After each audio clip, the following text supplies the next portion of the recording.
This is actually pretty crazy what's about to happen in Georgia. So, as it stands, it looks like something like 80,000 people are about to get screwed in Georgia, or millions of people might actually have some new employment opportunities at their disposal. The bill removing licensing requirements for certain beauty services. 354 would remove licensing requirements for certain beauty services and for men going to the barber for a clean shave. Not sorry! Be safe! Not sorry! Richard Smith is studying to be a barber. What's up, you guys? Welcome back to the YBA. My name is Eddie. I have been cutting hair for over 20 years. I've been a license holder for over 20 years, and I spent 10 of those years teaching others as a barber instructor. This is a hot topic in Georgia right now, and depending on how you look at it, this may or may not be a very good thing. Some people are saying this is going to put the public at risk. What do you guys think? The current average cost of barber school in Georgia is about $9,500. If Bill 354 passes, Georgia will no longer be requiring license to practice cosmetology or barbering. Now, how would that make you feel if you were on the verge of graduating barber school, you spent all that money, or if you're one of the current 80,000 people in Georgia who already have a license? These young barbers and cosmetologists are putting down the scissors and picking up bullhorns and signs. Be safe! Not sorry! Be safe! Not sorry! There is a small silver lining for licensed individuals, and I'm going to break that down in a minute. But first, I would like to point out that in the UK, they don't require licensure for barbering or cosmetology. And before you knock this seemingly radical change to the license requirements in Georgia, I would like to point out the fact that Florida recently dropped its requirements from 1,200 hours for a restricted barber down to 600 hours for a restricted barber.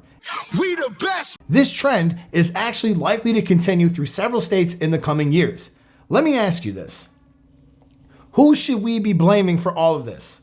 I think barber schools, along with legislators and bureaucrats, have been taking advantage of people for far too long. We are still forced to learn about things that are completely irrelevant in barber school.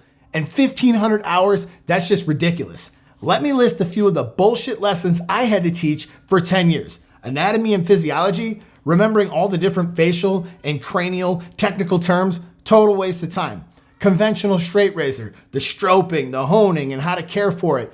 Waste of time. Barbers can't use a conventional straight razor anymore. So why are we still teaching this? And how about the HIV packets that we still have to do all the time for continuing education companies to make all that money, as if HIV was still this big pandemic? There's literally 1,000 ways you could cut this curriculum down, and still nobody has done it. However, in Georgia, there is another bill being proposed that would cut the hours from 1,500 down to 300. Reduce the number of hours required to get you licensed to do those practices without saying altogether that the licenses are worthless. The House of Representatives still has time to squash the bill, but with a Republican majority, that's not likely to happen. I do think that there is some type of general consensus that the requirements are too strong and at the very least should be cut down. Now, what is that silver lining for those who already do have a license or you're about to graduate? Well, if you ever wish to leave your state, you're going to have a much better chance at getting reciprocity and being a license holding professional in another state if you have a license in this state. For instance, I was able to test out from New York to get my Florida license, and if I would have went somewhere like Georgia and just started cutting hair without a license, I would have had to have attended school when I moved to a different state.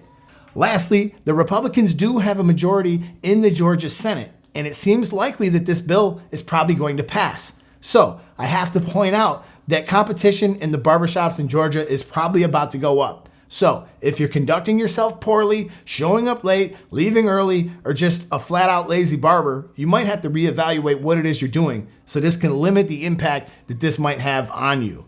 So drop it in the comments down below. Let me know what it is that you guys think about this. As far as my personal opinion on this, I do think it's kind of a shame that they're going to kind of treat us like, you know, this doesn't even matter, that anybody who has no knowledge of anything can just use a straight razor and possibly cut somebody or put products on somebody and have some kind of, there's going to be a big change to the insurance around people practicing. I mean, I'm not really sure exactly how I feel about it, but I do feel like trying to get a bunch of people back to work and in the workforce is not necessarily a bad thing either. So I do kind of agree that licensure for the most part, has been a bullshit ordeal for the longest time. A lot of people have been taking advantage of us. A lot of people have been making money off of us from all those tests, from all that time in school, from that continuing education. And I think a lot of that is just total nonsense. When it comes to continuing ed, who really learns from this? Nobody. But somebody makes that money, and wouldn't it be nice if it was you? I mean, I'm sure they're going to be against it. Let me know what you guys think. This is the YBA, 700 videos to help you learn. Subscribe if that's something that you're into. I got a lot of videos here that could teach you not only how to become a professional, but just understand how to do this from the very ground up. This is the YouTube Barber Academy, and I'll catch you guys in my next video. Peace.